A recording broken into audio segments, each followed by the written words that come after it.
Hello, everybody. I'm glad that it was possible to do this workshop. Do you hear me? Yeah. This ICPP, virtual ICPP, and well, now we are doing. I'm going to present this workshop.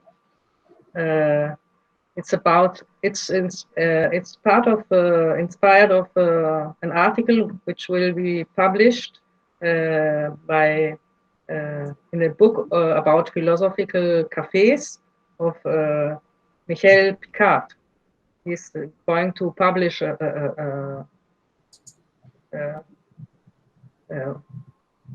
book about it and about philosophical cafes, and I have written an article which deals with what in more deeply with this which I will present today.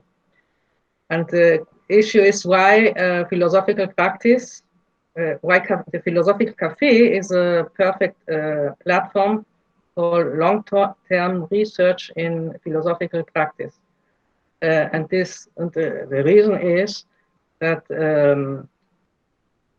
since one meets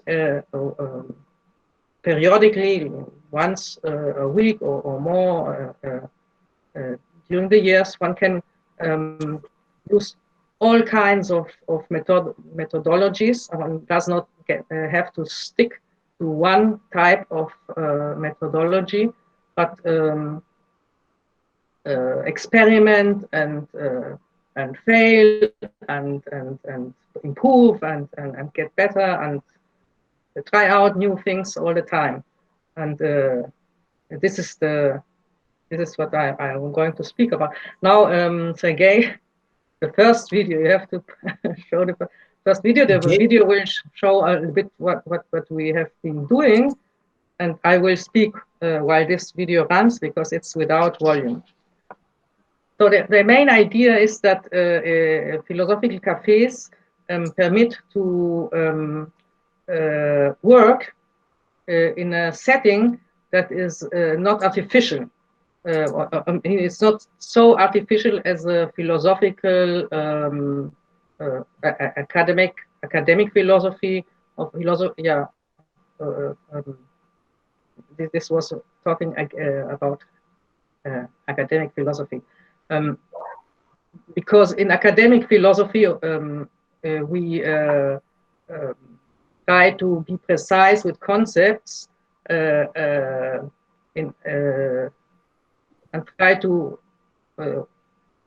speak, write in a very precise way, using the concepts in a very precise way, which is an artificial way of speaking. It is very easy to work when everybody, when I have defined all my words and my concepts, and then make a text about it. And if somebody reads it, he thinks that he understands what I thought, and he easily understands then if he has studied philosophy, he easily understands what I want to say. But all this is artificial. This is not the normal way of speaking. The challenge for philosophers, for all kinds of philosophers, is to deal with how people speak in real life, and to be understood by people in real life, because that is the point of philosophy, dealing with reality. And in reality, there is not only the contents of what is being said, but there is also the context. There is also all those layers, which I talked about in another article. The layers of thought, like emotions and images that appear in the person's mind, and which influence what is being said and also what the others are understanding. And that is why we apply now most of the time what is going to be showed in the video that I'm presenting, which is that they have to do certain dynamics before starting the cafe, where they give experiences or they give examples that connect the individuals, the participants, to what is being said, and which also permit the others to understand from where they are talking, from which angle, from which perspective, from which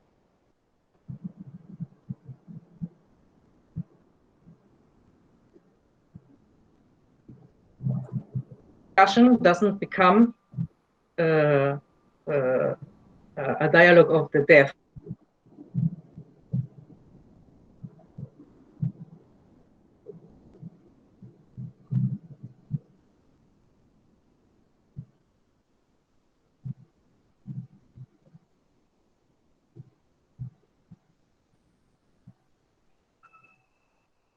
I said I was rejected of my own workshop.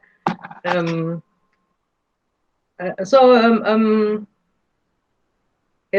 it could be seen in the videos, we have had many influences in, during the years. First, we started trying out things on our own. Then we had visitors like like Oscar Benefier and Walter Cohen and others, and we took ideas of all of them. We don't have the potential. We don't want to be original. The point is to work with what works. That is the point. Work to achieve that people, that the participants engage in philosophical thinking in as much as they can. All our cafes are free of charge. Everybody can come in, and everybody comes. All kinds of people come to our cafe. I was thinking about the fact that which one will see in a little bit in the cafe that I will present. Most of our participants are socially engaged in some kind of activity. So that makes it, that gives the cafe a dimension that was not pretended initially. That is that we influence society through that these people are engaged in society, like in political parties or in unions or in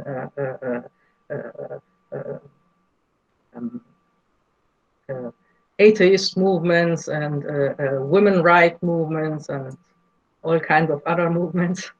And this is something that we had not planned. But there, many of them are even Catholics, fanatic Catholics also. They come and they don't agree, but I think I think one of the things that moves them is that they see that these other people come, and then they can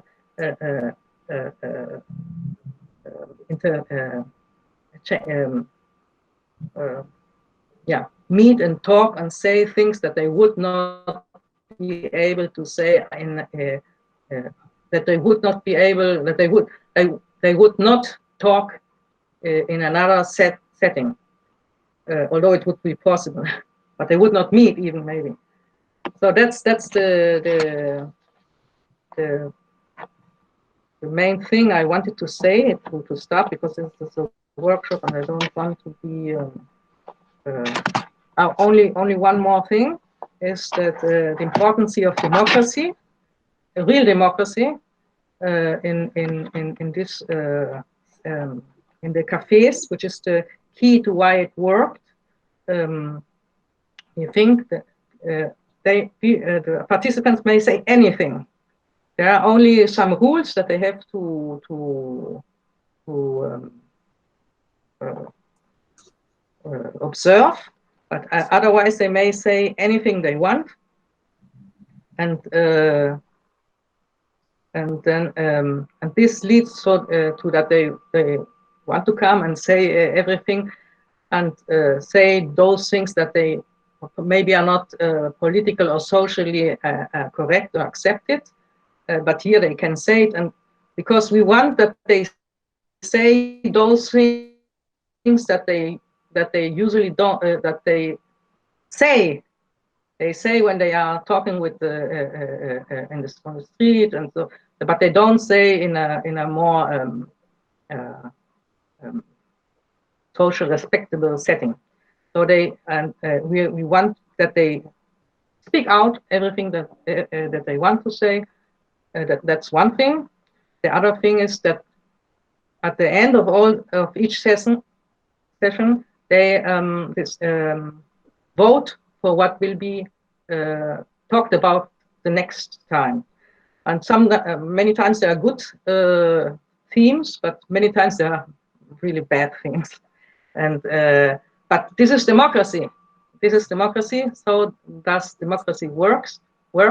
And so they learn. When they choose a bad theme, we try to manage to make it work anyway. Yeah? But they noticed that it was not good. It sounded good, but it was not good. And then the next time they choose a good philosophical issue. So we have to learn. Many people come. I mean, there is like 40% of 30 or 40% more or less of the people, of the participants are participants that come usually.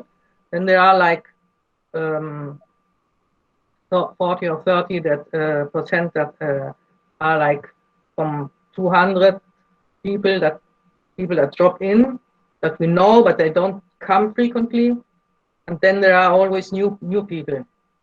Some people that we never saw, or we don't remember if we saw them. And that there is a core of people that usually comes, makes it possible to learn.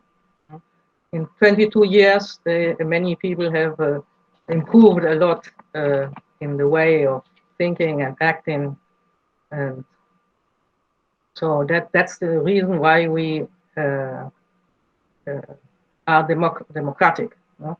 And so nobody says, people are interested in coming because they have chosen the issue, and nobody says, oh, this somebody imposed something on us. And so that is the introduction. And the answer to the question why philosophical cafes are I think the best platform for long-term research philosophical practice is because you have people whom you can work with and try out things, and you get feedback all the time, and you don't have to do the same thing all the time. You mustn't use the same method all the time, and that's the reason. And now I'm showing the video, Sergey, the second video, which is the video of it's a 2 hours session, but in 11 minutes. Chantajeada, manipulada, totalmente traicionada, ¿no? Por una persona que en algún momento quiso ponerme al frente de esa agrupación. Pero para que no digan que son manipulados políticamente, no hemos emitido ninguna cita, y vamos a hacer la siguiente dinámica. Cada uno, todos entendemos qué es la manipulación política, cada uno va a dar un ejemplo de cómo ha sentido alguna vez, un ejemplo concreto, no general, sino un ejemplo concreto de un día, de un momento, no necesita decir el día, pero de ese momento, en el que se ha sentido que ha sido usado, utilizado, manipulado políticamente, o que ha sentido que se le ha querido manipular políticamente, ¿no?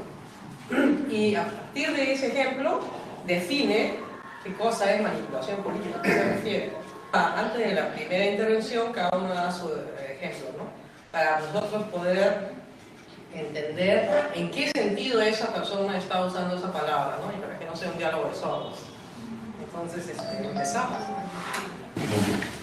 El ejercicio lo estamos haciendo por la siguiente razón, porque hay la tendencia a pensar que todos los demás son manipulados menos uno, y todos dicen lo mismo, entonces no habría, en consecuencia, no habría manipulación política, puesto que ninguno particularmente está siendo manipulado, no saben de todos los demás. Entonces, ese es el motivo del ejemplo. Por eso, en este caso podría decirlo, en el proceso de Velasco, a mí me impusieron una línea. Y al imponerme esa línea tenía que respetarla y llevarla al sector donde laboraba en ese sentido, era el movimiento sindical. Y a toda esa gente yo las inducía a que siguieran ese camino, pero lo hacía por disciplina, no por convicción. No estaba en ese momento consciente de que efectivamente había un cambio en las estructuras de la sociedad.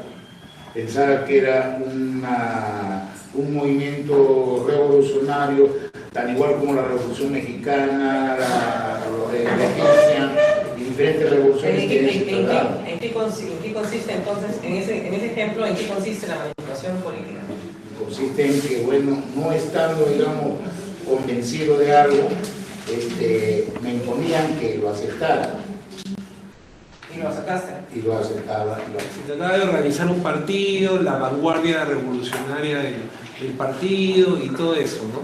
Y ellos apelaban, ¿no?, a mis sentimientos progresistas de una manera un poco vertical y psicológicamente, como diciéndome, o sea, tú eres un pequeño burgués, un fascista en potencia, si no aceptas esto que te decimos.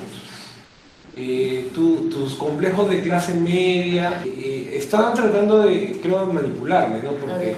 Ahora te he dado el ejemplo, ¿cómo definirías manipulación? Bueno, yo definiría, en el sentido en el que doy el ejemplo, definiría la manipulación como apelar a tus sentimientos sobre un determinado ideal o meta o objetivo político, a tu parte irracional, ¿no?, para hacerte actuar de acuerdo a los objetivos de la cúpula o del líder,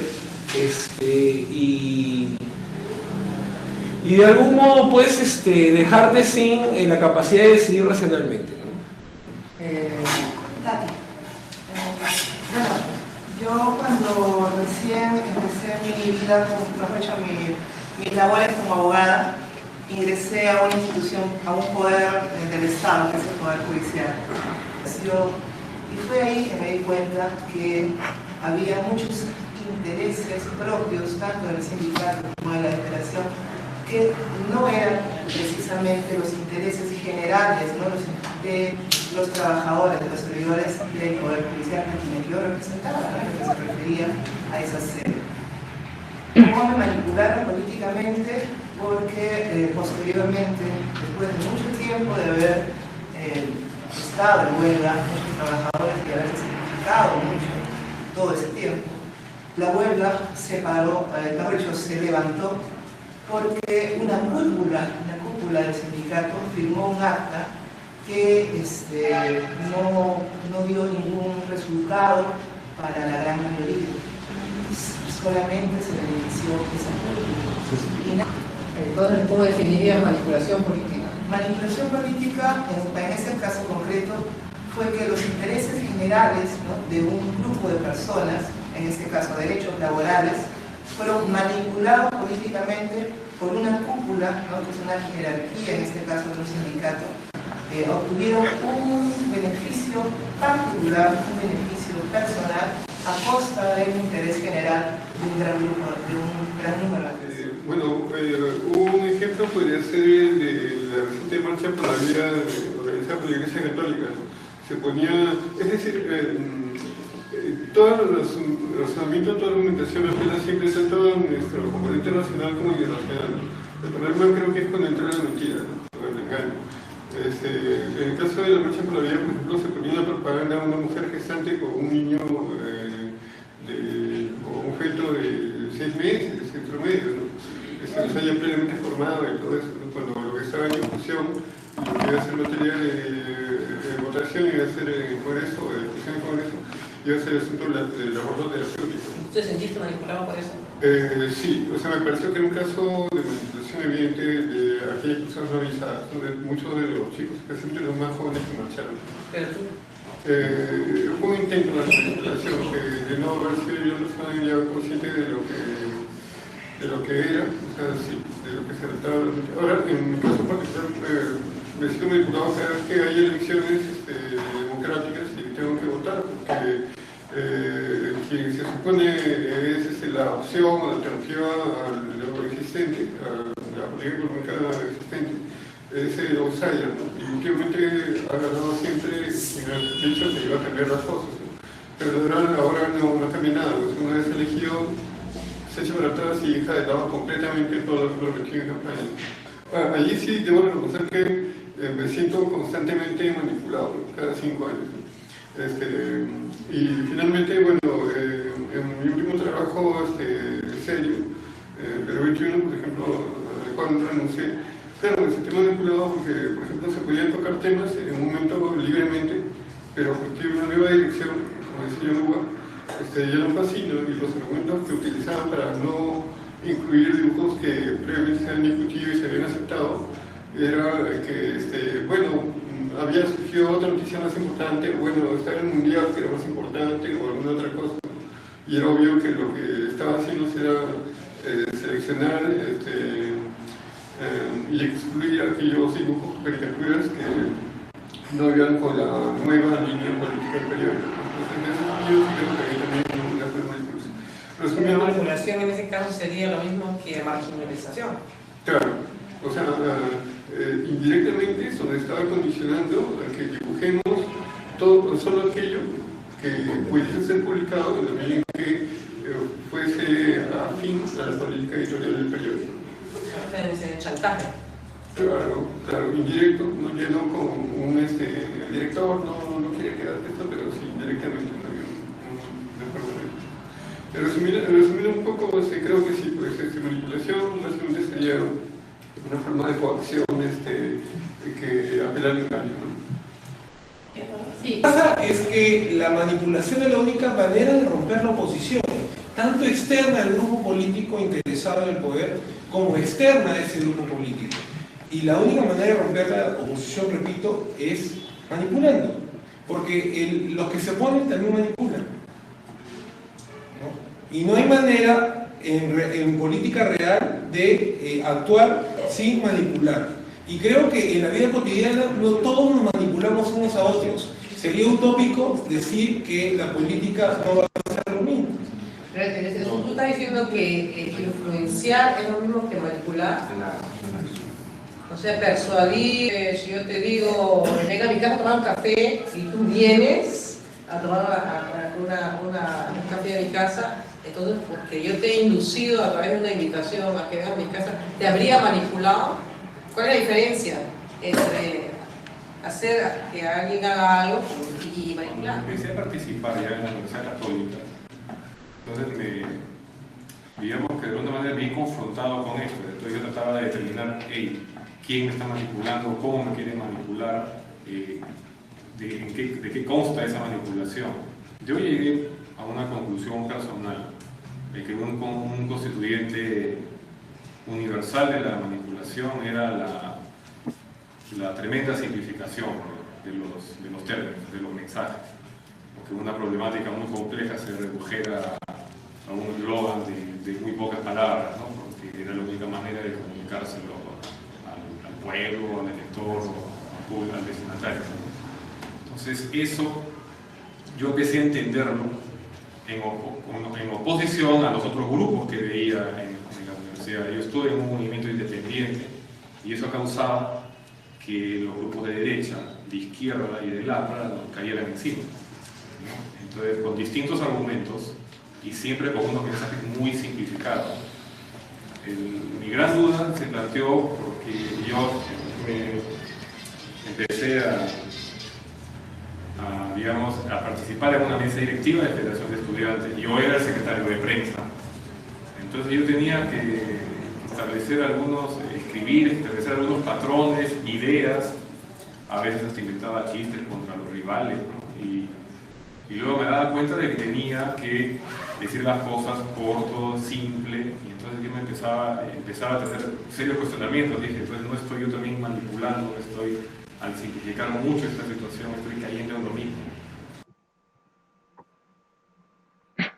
Well, this was the presentation of a cafe, a little part of the cafe, and the idea is that these exercises of giving an experience first, so that they can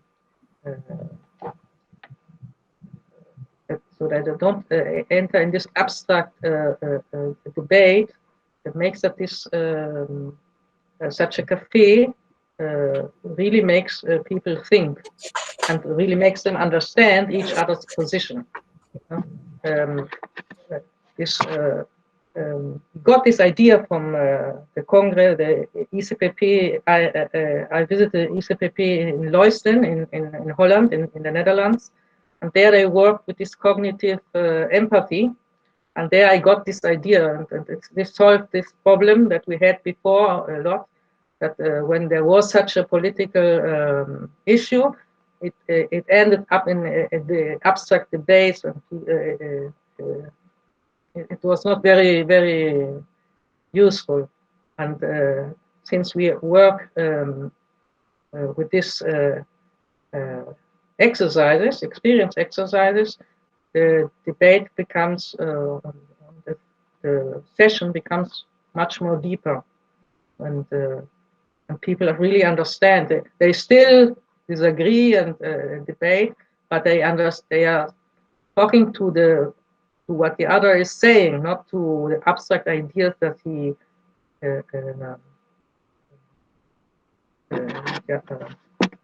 not limited to abstract ideas. That's the point. So, and now it's the workshop. We have we make a. I don't know if I should if I should give some minutes to comment to if somebody wants to ask something, and then do the workshop, or if you prefer to run the workshop right away.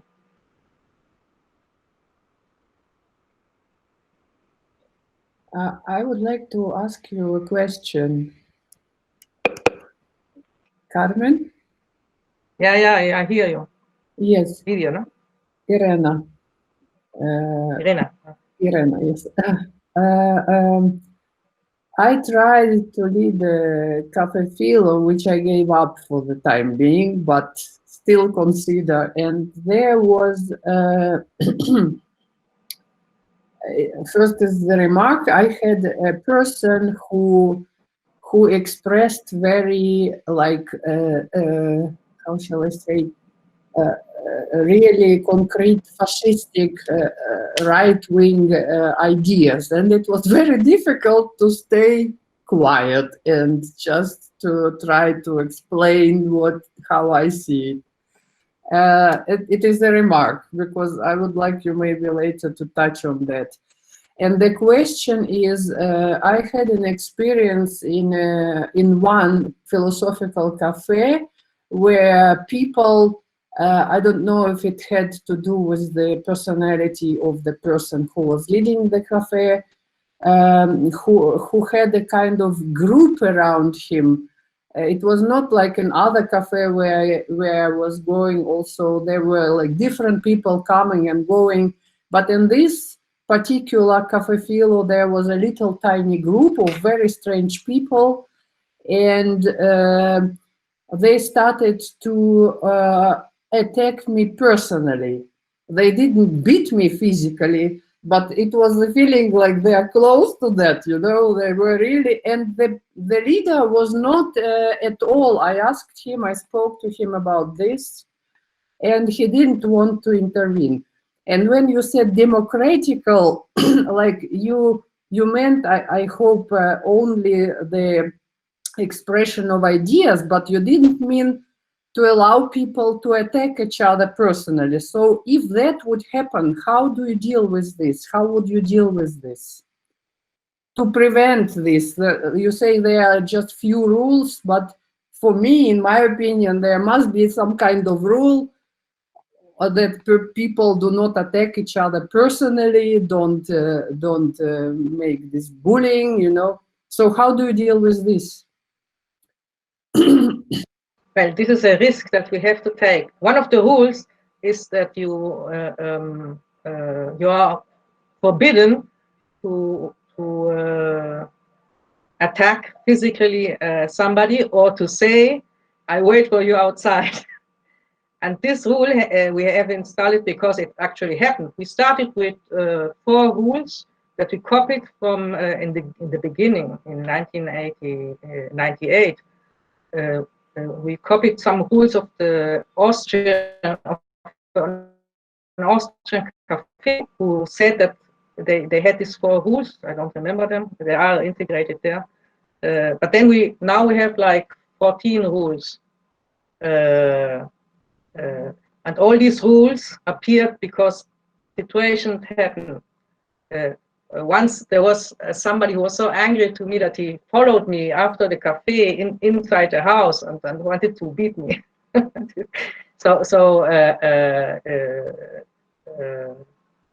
These are risks.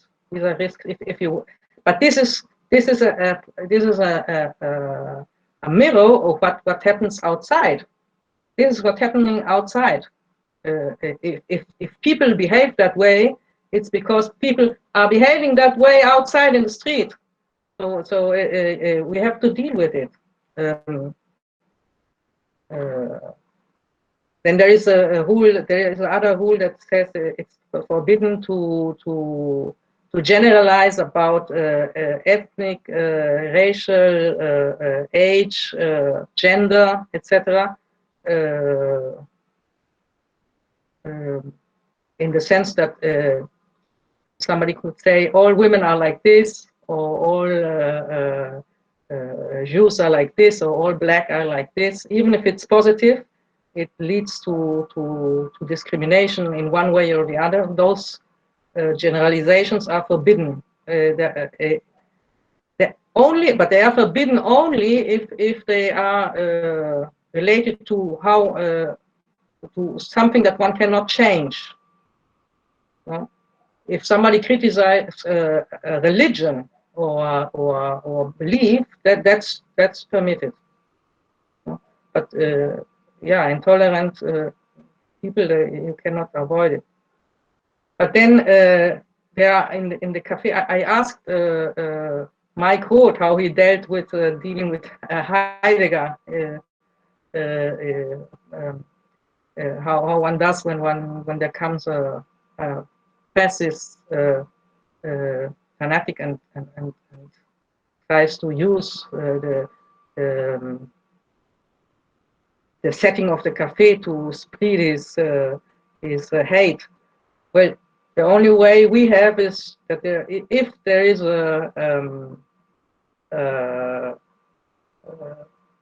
if the person if he wants to say something hateful, he probably will be against one of these generalization rules, and then we invite him to shut up.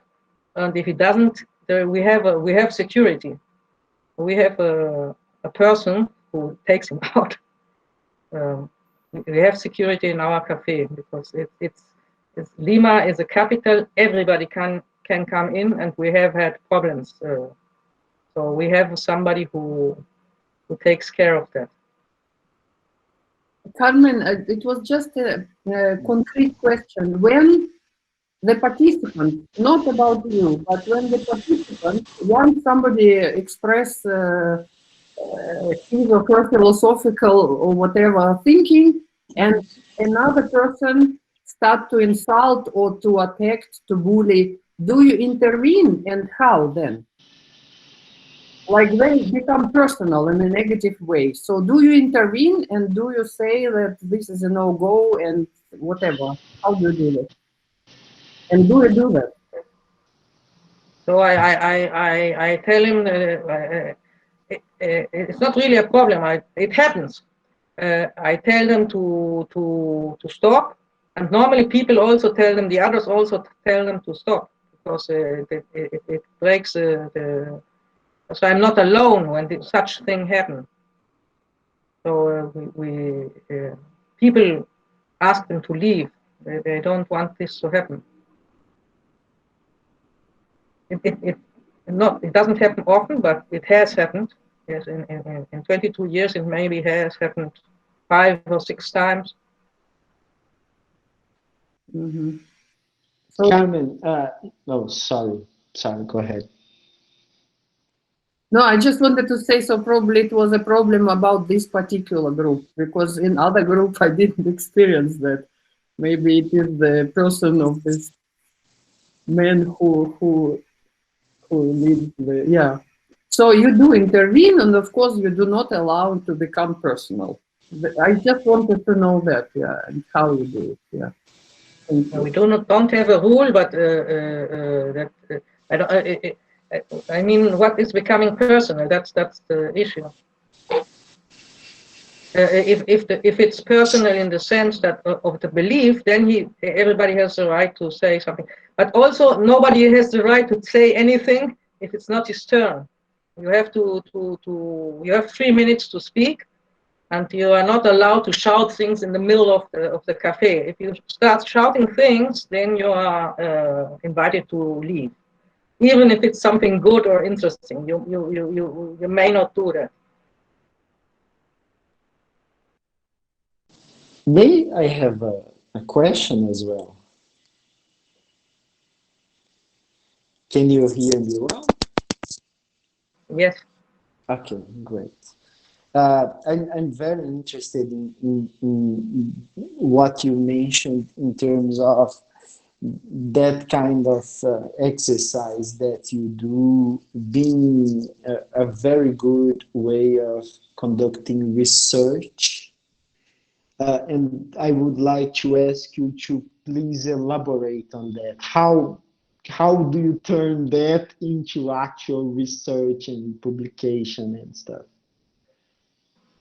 Yeah, the reason why we do the Philosophical Café in the first place is because the group that we were 4 philosophers that started with this in the beginning, was because we thought that philosophy in general, has to start from practice, and we needed to have a practice, and then we investigate, they made research about this issue, and we found out about that there was a movement called philosophical practice, and they were making this counseling and the cafes. And then we thought, well, counseling, we started to do research about that, but this is not something you can jump in without just like that. But a philosophical cafe, yes, it's anybody who's any philosopher can make it. So we started with that, and the idea was to research the relationship between, what people do and what they say, and what is the relationship between that. So the issue for us is mainly we are the one who benefits. The philosopher are the one who benefits, because we don't want to limit our research to what somebody has written in some journal, in some philosophical journal, which is no interest of us. But on the other hand, since we are philosophers, most of us, I, myself, and the others also, have very little contact with people. We read, we work on our stuff, so we don't have a contact. And this opens us to contact with the people. So we get feedback of what people is saying, thinking, doing, and this gives us feedback to do our let's say regular philosophical work.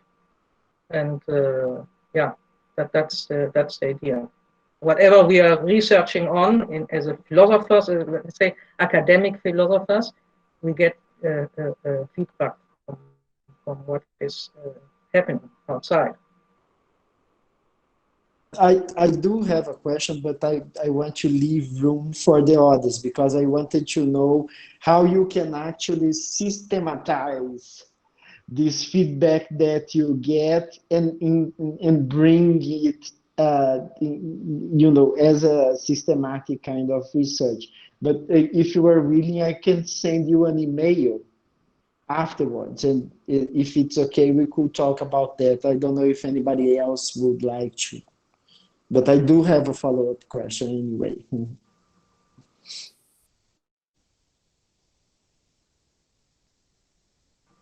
So if there is no other question, we can start with the workshop, with the actual workshop.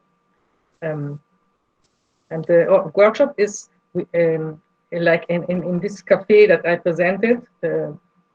We didn't use any philosophical text because if we would have, it would have been larger to present it. So I found a video of a cafe where we had not used a philosophical text. But now the normal thing is that we use a philosophical text. And for this session, since the issue of this ICPP is what is it? It's philosophical practice for self-knowledge. I found something, a text, a little text about self-knowledge of Søren Kierkegaard to start a philosophical cafe, and Sergei will show it. So I will read it. We do a slow reading in the beginning of the cafes normally. It says, all essential knowledge concerns existence, or only knowledge that relates to existence is essential, is essential knowledge. All knowledge which is not existential, which does not involve inward reflection, is really accidental knowledge. Its degree and scope are of no importance. The highest point of inwardness in an existing person is truth as a paradox. And the fact that the truth becomes a paradox is grounded to an existing individual. The one corresponds to the other. By forgetting that we are existing subjects, we lose passion. And truth stops to be a paradox. But the knowing subject begins to lose his humanity and becomes fantastic. And the truth, likewise, becomes a fantastic object for this kind of knowledge. What is passion? Give a concrete example of when you felt you acted passionately, and give a definition of passion based on this experience before starting to share your reflections on the topic, on what is passion. The task, I will repeat it since is give a concrete example of when you felt you acted passionately, and give a definition of passion based on this experience before starting to share your reflections on the topic, on what is passion. And the reason why we are doing this is because this is related to Kierkegaard's point of view that self-knowledge is related to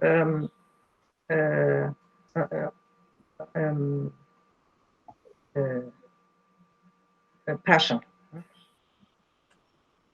Carmen, just one question about organizing. You said that people have 3 minutes to talk, but people raise their hands and then you say who talks, or how do you organize that? Yes, people raise their hands, and I have a paper where I write down sometimes somebody else writes down who is raising the hand, so it's in an order. And there is a rule that says that those who have not spoken yet have the right to talk before those who want to talk for a second time.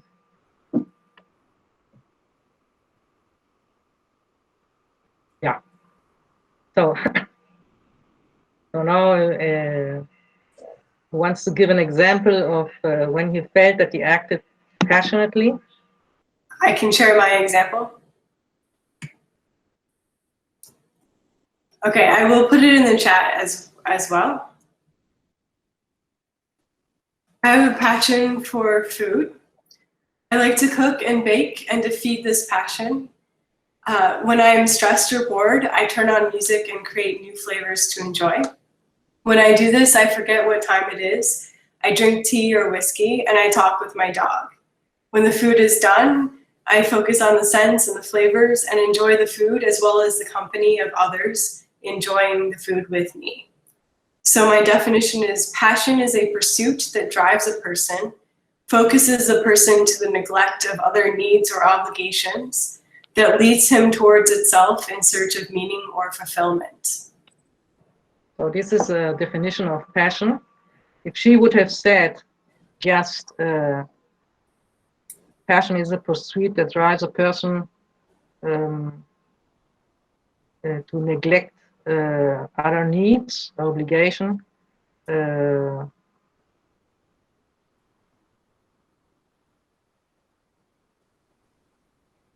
leads him towards itself in search of meaning or fulfillment, and she wouldn't have given that example, would not know what she's talking about. But now we more or less can understand what she means.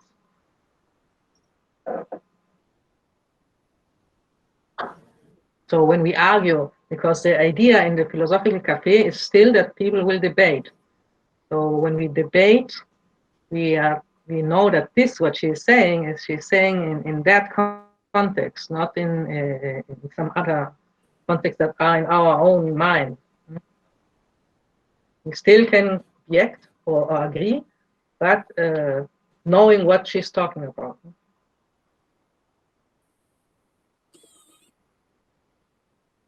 And she has made the effort to give this example, so she is involved already in the issue.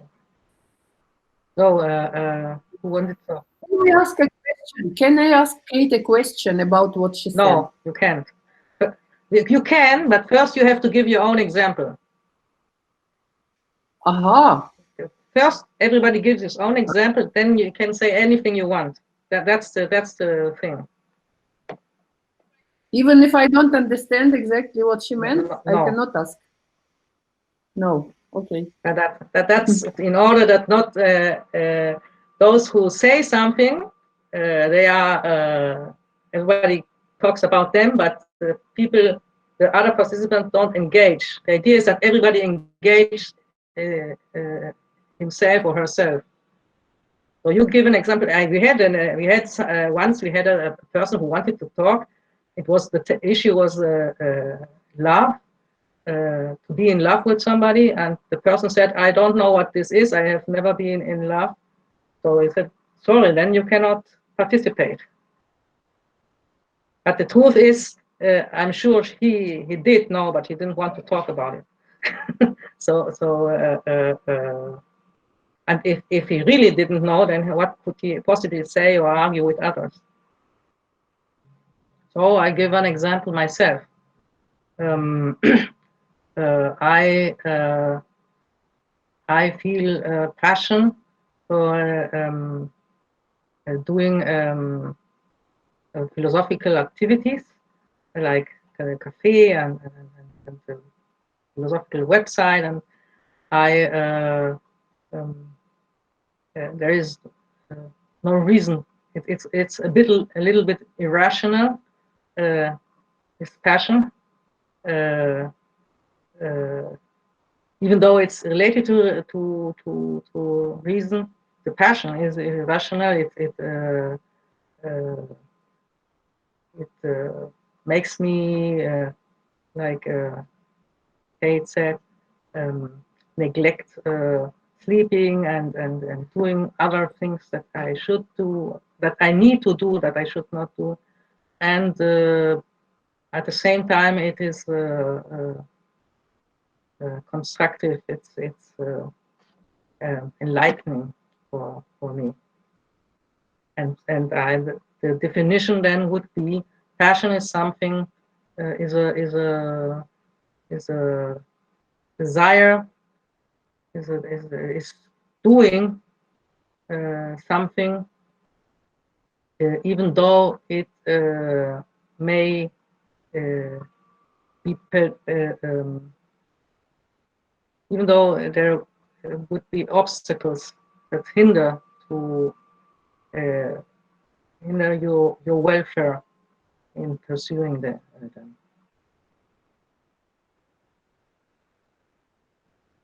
Note that I haven't prepared anything because I didn't want to be in a better position than you.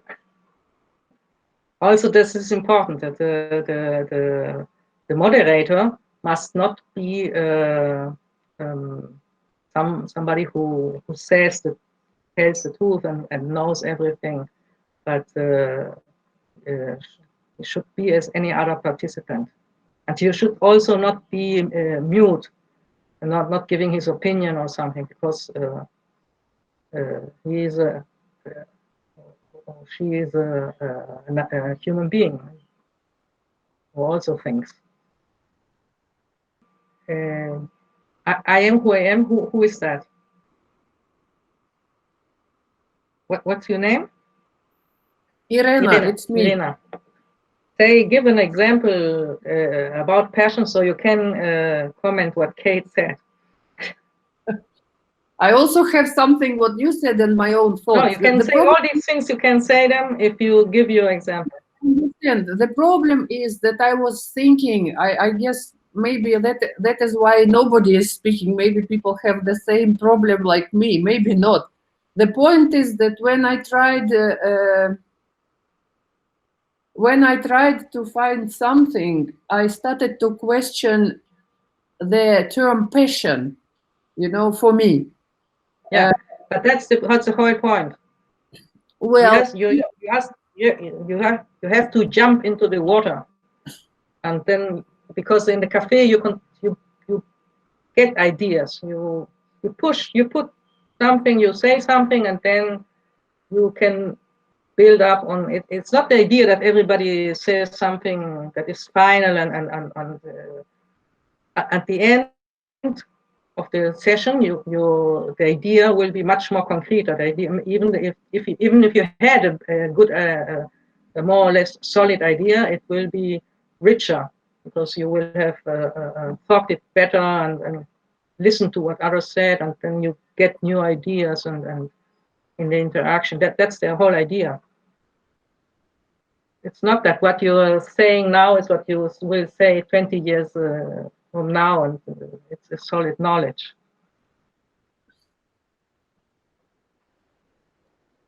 So you say something, and but I don't like then you change it. Just something, you see, that is the point. I want to say something which would be true for me for now, but for now I question if. But that's the reason why you just have to give an example. Give an example. First, give the example. You must have an example of passion? I think in my understanding, in my not understanding, but in my questions that I got now after you both gave your examples, I think that I can call passion only, like, for example, years ago when I was, with some particular man, and that was extremely passionate, like sex, you know, but of course being in love. Because what you give an example, I tried to about these things, but I thought, I am not sure that I can call this passion, you know. So for me, passion would be something like this, yeah, when cannot, like people want to have sex together so badly, you know, and that I could call passion, maybe in a really straightforward, everyday language. That would be passion. Yeah. But now, in based on that example, how would you define passion? Then I would define passion as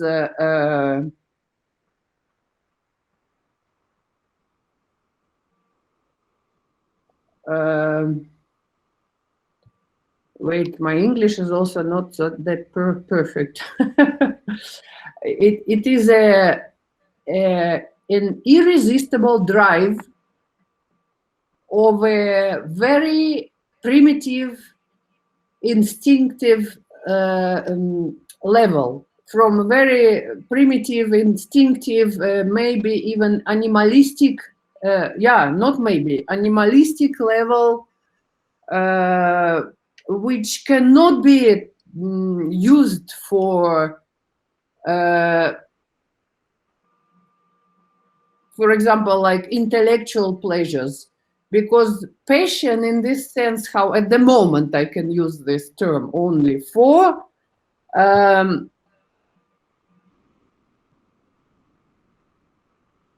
something which cannot be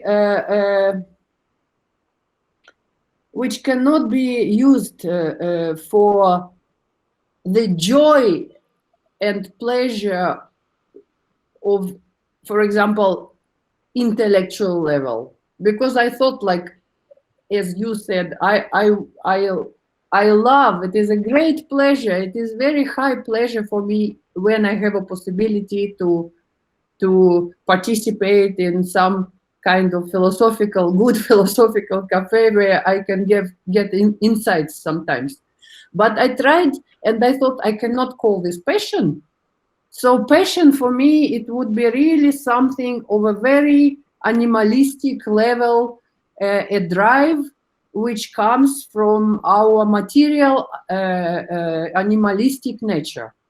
Let's stop here, for example. I don't know, otherwise I don't stop at all. Just for now, yeah. Now, can I ask about you and Kate, or later?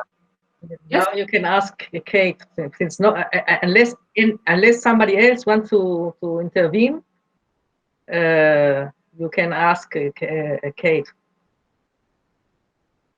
Well, I asked her, she said itself, yes, it means that leads him towards itself. So you replied that itself is passion in your sentence, that leads him or her towards itself in search of meaning and fulfillment. That sounds very difficult for me. You mean the passion leads a person to a passion? Because if itself is passion, then I understand this language like this. Passion leads a person to a passion. I cannot follow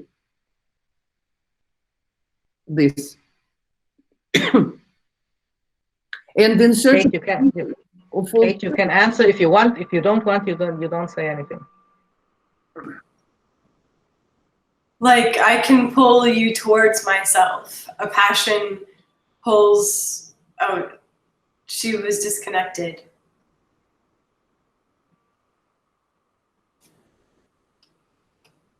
But my answer is, like, I can pull someone towards myself. A passion can pull someone towards itself, towards the passion itself. Like food is my passion, and food can pull me towards itself, that being food. The desire to eat.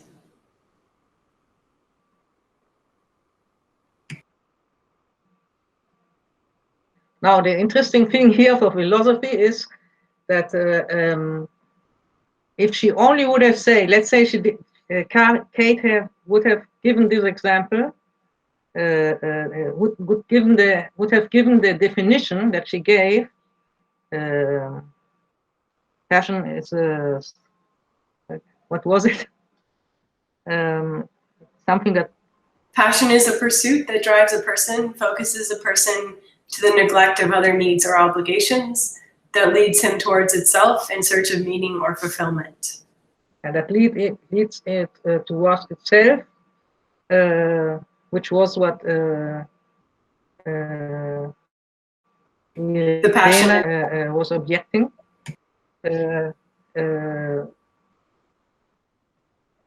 And there could have been a large discussion about this, and that would have led nowhere.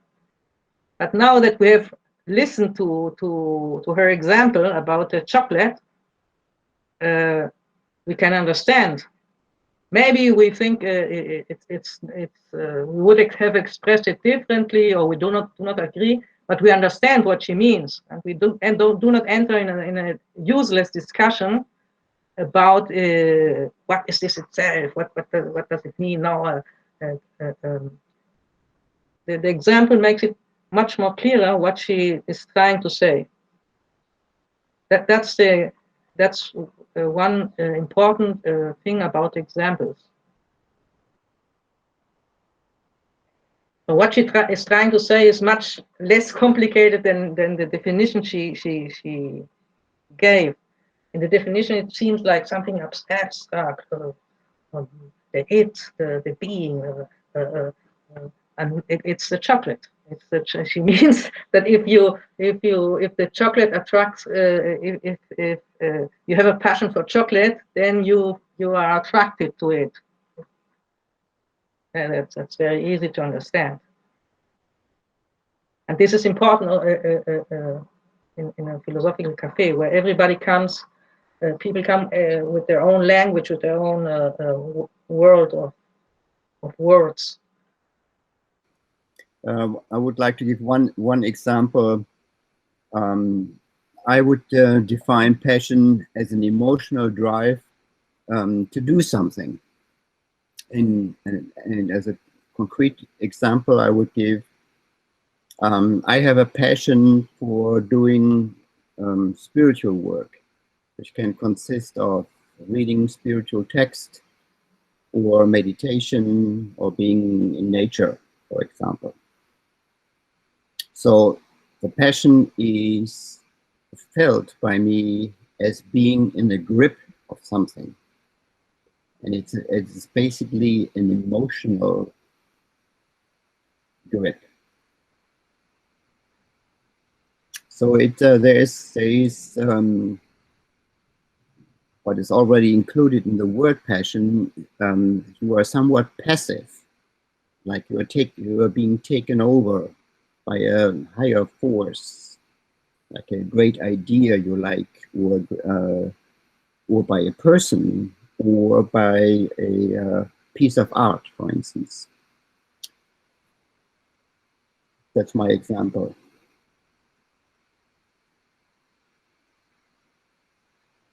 So now, since this is a philosophical cafe, on a virtual one, I gave an example that we were not prepared for.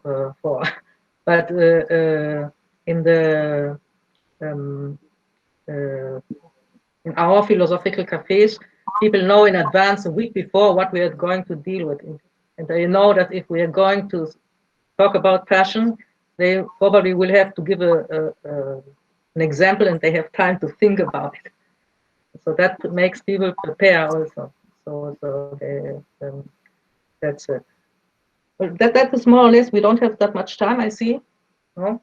Now it's the time to comment. Jose, you can now say what you wanted to say. Now we have a little time to comment the whole idea, the video and the dynamic here. You see, also the good thing of doing a workshop is that you see that it's not so easy. So these people, when they talked about philosophical political manipulation, it was not so easy to give that example. Passion, everybody can say easily what it is, but to give an example and to make this example fit with your definition, that is more difficult. Because people say many things, but we want to know if these things fit with their example. Sometimes people give examples and then they give their definition that they prepare, and there is no coincidence. In this case, I intervene.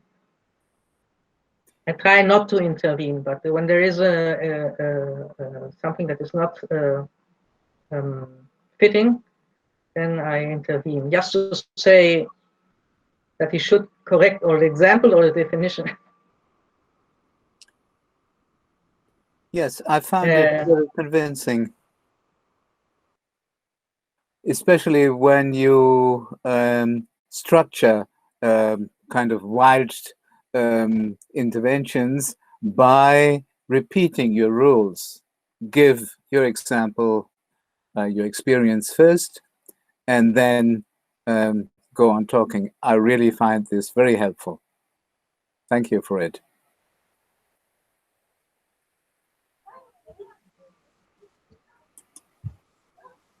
Yeah, may I comment? Yes. Yeah. So, you know, thanks, Carmen. It was a good topic, and really, I'm passionate about it. So, but when you are beginning with an example and you are looking for a general definition based on the example, so there is there is one problem, that the definition is going to be a very narrow definition. Like we see in Irina's case, that he gives an example, about passionate love, and now she is attributing one concept, that is it should be irresistible, animalistic, and something of lower level, and there can't be anything of higher level like intellectual activity. You can't be passionate about that. So if you are moving with concrete example, and on the basis of one example you are trying to develop a general definition of passion, so there is some problem. So my question is, and yeah, how do you move ahead? Because you gave an example of that you are interested in philosophical activities, and you do things, yeah, some excessive or obsessive, so which creates problem, yeah, which creates some obstacle in other activities. So your passion is intellectual, but when we come to Irina's case, that is different. So there are people coming with different examples and different perspectives. So how do we move ahead from these individual examples towards a much acceptable general definition? Well, first of all, the idea is not that Irina and John and Kate and me and all the others coming out of the cafe convinced of that of something different than what they came with at the beginning. But we would think about it. I think in a larger cafe, and after an hour and a half or 2 hours that the cafe lasts, we would have come up that also John, Kate, and me understand passionate love or passionate sex. We also understand those concepts, and we would have tried to find a definition that comprehends all these different forms of passion, and still Kate would be passionate by chocolate, Irina by sex, and John by spiritual activities and I by philosophical activities. But we understand. The example permits to understand the other part, and then we don't fight. I don't need to say to Irina, no, this is not a real passion. Passion is very personal. But this would have been also a topic that would have been discussed in the cafe. The point is that everybody has the right to discuss, but giving his own experience, because giving your own experience permits, first of all, that the participant get engaged with the issue, is involved in it. Secondly, he shows himself to the others. It's a way to showing himself where I'm talking from, and also it permits to discuss without useless discussion. Let's say Irina wouldn't have given her example about passionate sex, and Jörn wouldn't have given his example about spiritual activities, and they would have discussed. It would have been no sense in that discussion, because they would be thinking they are talking about the same thing, and they are talking about completely different things. That's the problem with abstract discussions.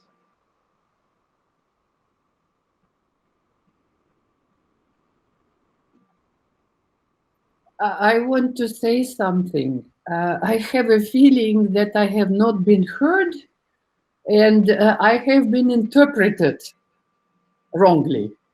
And for me, I also have a feeling that I have been taken the right to decide what a definition of particular word means for me.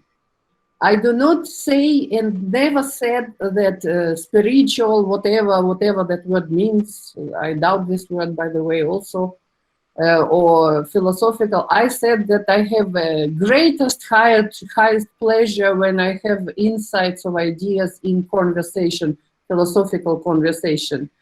But I doubted that I can call this passion. And I think that as I wrote already in the chat, I think that maybe that is what you want to bring us around, that the definitions which are abstract, and I question even, shall we do them at all? Because for me, I doubted that this word passion can be applied to this so-called higher pleasures. And I don't think that I must be wrong, as I feel that some imply here. I think that we all have rights for our definitions, but maybe we shall, when we speak with each other, be more careful, I mean in general, and ask each other, what do you mean by that, and then explain so that we can understand what we are talking about. But everybody has the right to mean what they mean. Like if I say, for me at the moment, because you wanted me to give an example, that for me now at the moment, I can apply this term only for animalistic level. It might change or not. It does not mean that it is wrong. Maybe one have to question the use of the word passion. We speak so easily, like, oh, I'm passionate about this, but this is an everyday use of the term. And I was really asking myself, like, really deeply. That's the whole point. That you're using the word this way, and the others should understand that this is you're coming from that direction, and they should not start to argue. I don't know, and they can disagree, but there is the discussion comes. But we know where everybody is situated. We know what is the point from everybody. That's the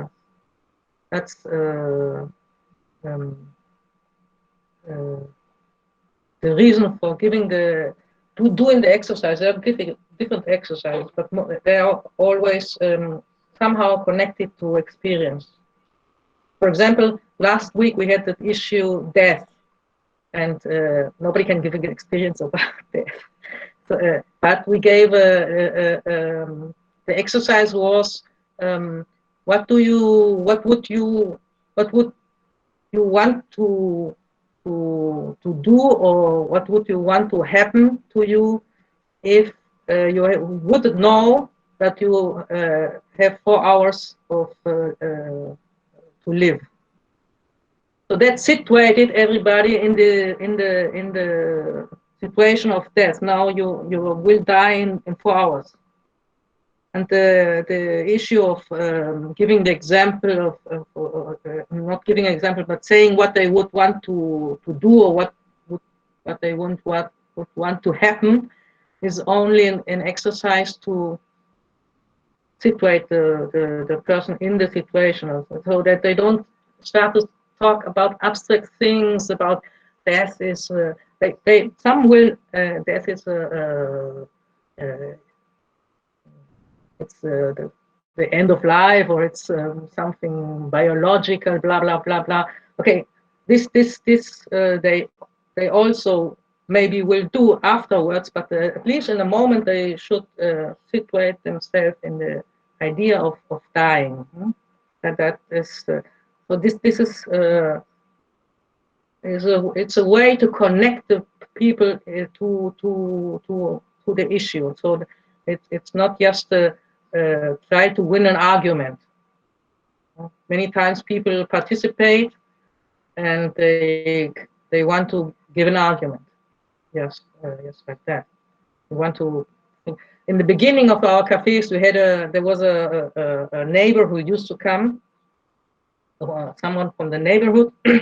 He was a Christian, and he came with a paper, and regardless of what was the issue, he read his paper. It was something about God or something. So he was prohibited to do that, and he learned to. He still talked about God, but he connected it to the issue that we were talking about. So that's a step forward. The idea is that everybody gets focused to the issue, not only in an abstract way.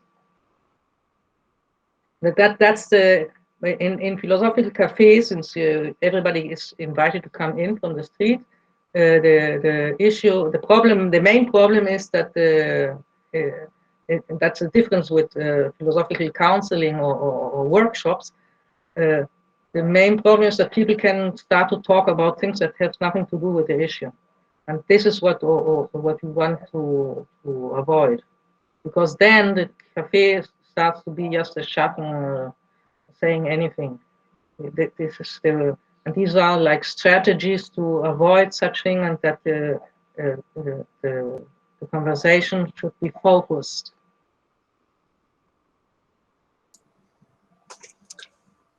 It seems me I understood this very big attention to the example, as Carmen said, the example was in my life, because it's, for me, that's main things have not concept, not issues, but my presence through this concept, through these issues. And if I presence in this, I have the idea about what is this. If it's not presence, is only abstract concept, it is, well, very interesting, but not my involvement in this philosophizing. If it's true, yes. Yes, that's true. And by not being involved, because you are being an obstacle for those who are involved, because you are interrupting. You're not involved, and you still talk. So those who participate should be those who are engaged, involved.